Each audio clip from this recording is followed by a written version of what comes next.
Army பேரூராட்சிக்கு உட்பட்ட கடையின் 9137 நிரந்தரமாக மூடக்கோரி பொதுமக்கள் 6 மாதமாக டிஎம்க்கு பென்ஷன் கொடுத்து கொண்டே இருக்கு. இதனால் வரை எந்த ஒரு நடவடிக்கை எடுக்க கோரி டிஎம்ஏ இதுக்கு முன்னே வந்து சொல்லியும் அகற்ற மாத்திரம் சொன்னால் இதுவரை எந்த ஒரு நடவடிக்கை எடுக்கும். பொதுமக்களுடைய ஆதரவு அதிகமாக இருந்ததுனால இந்த கடை எடுக்கிறதுக்கான வாய்ப்பும் இல்லை.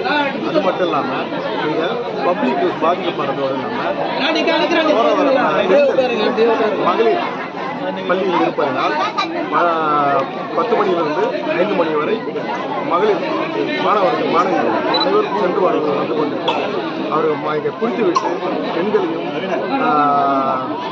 அந்த வழியாக போய் வரை கொண்டிருக்கிற மாணவர்களையும் அவதூறான வார்த்தைகள் பேசுவது மற்றும் சொல்ல முடியாத வார்த்தைகள்லாம் இருக்கிறாங்க.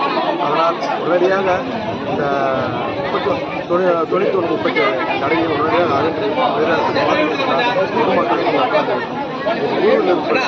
பல மார்க்கெட்டு வரும் பெண்களுக்கும் உடனடியாக அகற்ற பொதுமக்கள் முடியல, போக முடியல. ஜனங்க நிறைய வரானுங்க, அடிக்கிறானுங்க, பொம்பளைங்களை கை பிடிச்சி வலிக்கிறானுங்க, அப்படியே இதுன்றானுங்க, அடிச்சு தத்துறானுங்க. ஆறுலன்னா ஒரு பையில போட்டு அடின்னு அடிச்சு போட்டான்.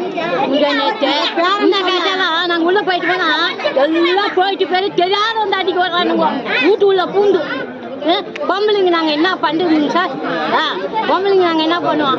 அப்படியே அடிக்கிறாப்பெல்லாம் அடிக்க வரோம். இந்த பக்கம் ஒன்றை பக்கம் நாங்கள் வர்றதே இல்லை. சந்து சுற்றின்னு போகிறோம். இந்த பக்கம் கரைக்கு கூட வர முடியல. ஒரு சமைச்ச பொண்ணு வர முடியல. ஒரு குழந்தைங்க பள்ளியில் போகிற பசங்க வர முடியல. யாருமே வரமாட்டேன்றாங்க. எல்லாம் இவங்க இந்த குடிக்காரனுங்க தான் வரந்து இங்கே இருக்கிறானுங்க. கோயிலுக்கு போனால் சம்பாதிக்கிறாங்க. எட்டாந்து இங்கே போட்டு குடிச்சிட்டு போயிட்டு எங்கெல்லாம் சண்டை வலிக்கிறாங்க. அசிங்கணும் சந்துல 6 ஆச்சலாம் வந்துடுறாங்க. சந்தில் இந்த சந்தை குட்டி நான் அந்த சந்தை வரைக்கும் குடிக்கிறானுங்க.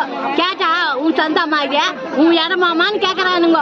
அவங்களுக்கு பதில் சொல்ல முடியல. நாங்க பேர் சொல்லுங்க. ராஜேஸ்வரி.